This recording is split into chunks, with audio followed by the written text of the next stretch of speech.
വാർത്തകളും നോട്ടിഫിക്കേഷനും ലഭിക്കാൻ ഉടൻ തന്നെ സബ്സ്ക്രൈബ് ചെയ്യുക. തൊട്ടപ്പുറത്തുള്ള ബെല്ലൈക്കനിൽ ക്ലിക്ക് ചെയ്തുകൊണ്ട് ഓൾ എന്നുള്ള ഓപ്ഷൻ തിരഞ്ഞെടുക്കും. അയ്യോ എന്നെ രക്ഷിക്കണേ എന്ന് പറഞ്ഞ് പണ്ട് കണ്ടം വഴി ഓടിയ ആ അവതാരകക്ക് ഇപ്പോഴും കണ്ടം റെഡിയായി നിൽക്കുകയാണ്. പോലീസ് ഉടൻ എത്തും എന്നുള്ളതാണ് അറിയാൻ വേണ്ടിയിട്ട് സാധിച്ചിട്ടുള്ളത്. എന്തായാലും ഇപ്പോൾ ഒളിവിലാണ് എന്നുള്ള വിവരങ്ങളാണ് ലഭിച്ചിട്ടുള്ളത്. വൈകിയാണെങ്കിലും കേരള പോലീസ് കേസെടുത്തല്ലോ. ഇന്ന് വി.ഡി. സതീശൻ രൂക്ഷമായി ഈ അവതാരകക്കെതിരെ തുറന്നടിച്ചുകൊണ്ട് വാർത്താ സമ്മേളനത്തിൽ പറഞ്ഞിരുന്നു. വളരെ മോശമായ രീതിയിലുള്ള ആ വാർത്താ റിപ്പോർട്ടിംഗ് കണ്ട് കേരള മനസ്സാക്ഷി ഒന്നടങ്കം ഞെട്ടിയിരുന്നു. വായിൽ തോന്നിയ പച്ചത്തെറി വിളിക്കുന്ന ഈ അവതാരകക്കും ഈ ചാനലിന്റെ ഉടമക്കുമെതിരെ ജാമ്യമില്ലാ വകുപ്പ് പ്രകാരമാണ് ഇപ്പോൾ കേസെടുത്തിട്ടുള്ളത്. പത്തനംതിട്ടയിലെ തിരുവല്ല ആസ്ഥാനമായി പ്രവർത്തിക്കുന്ന ഈ ഓൺലൈൻ മാധ്യമത്തിനെതിരെ, ഈ ചാനലിനെതിരെ നേരത്തെയും ഗുരുതരമായ വകുപ്പുകൾ ഉപയോഗിച്ച് പോലീസ് കേസെടുത്തിരുന്നു. എന്നാൽ ഈ കേസുകൾക്കൊക്കെ പുല്ലുവില കൽപ്പിച്ചുകൊണ്ട് രംഗത്ത് വരികയായിരുന്നു ഇപ്പോൾ ചെയ്തത്.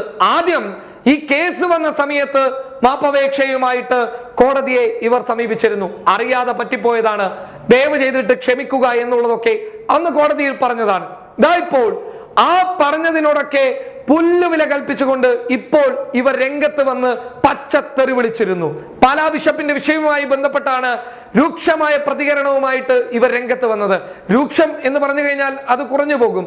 പച്ചത്തെറി മലയാളത്തിൽ പറഞ്ഞു കഴിഞ്ഞാൽ ഇമ്മാതിരി തെറി വിളിച്ച ഒരു അവതാരകയും നമുക്ക് കാണാൻ വേണ്ടിയിട്ട് സാധിച്ചിട്ടുണ്ടാകില്ല.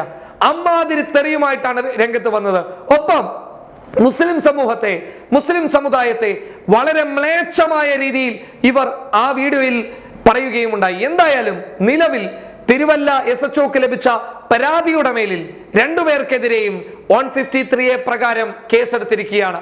കൂടുതൽ വിവരങ്ങളുമായി ഉടൻ നിങ്ങൾക്ക് മുന്നിലേക്ക് വരും. കാരണം ഈ കേസുമായി ബന്ധപ്പെട്ട് ഒരുപാട് കാര്യങ്ങൾ പറയാനുണ്ട്. എന്താണെന്ന് വെച്ചു കഴിഞ്ഞാൽ, നേരത്തെ ഈ മുതലാളിയും അവതാരകയും 153A കേസിലെ പ്രതികളാണ്. വീണ്ടും അതേപോലെയുള്ള ഒരു ഗുരുതരമായ വകുപ്പ് വന്നു കഴിഞ്ഞാൽ ഇവർക്ക് ഒരുപാട് വെല്ലുവിളികൾ നേരിടേണ്ടി വരും. കാരണം കോടതിയിൽ ജാമ്യാപേക്ഷയുമായി ബന്ധപ്പെട്ട് ഇവർ പോയി കഴിഞ്ഞാൽ പോലും ഇവർക്ക് രക്ഷയുണ്ടാകില്ല. കാരണം കോടതി പോലും മുൻകൂർ ജാമ്യം ഇവർക്ക് നൽകിയെന്ന് വരില്ല. കൂടുതൽ വിവരങ്ങളുമായി ഉടൻ നിങ്ങൾക്ക് മുന്നിലേക്ക് വരാം. ഏറ്റവും പ്രധാനപ്പെട്ട ഒരു സന്തോഷ വാർത്ത തന്നെയാണ് നമോ TV അവതാരകക്കെതിരെയും മുതലാളിക്കെതിരെയും ആ ചാനലിനെതിരെയും പോലീസ് കേസെടുത്തു എന്നുള്ളത്. News desk public Kerala.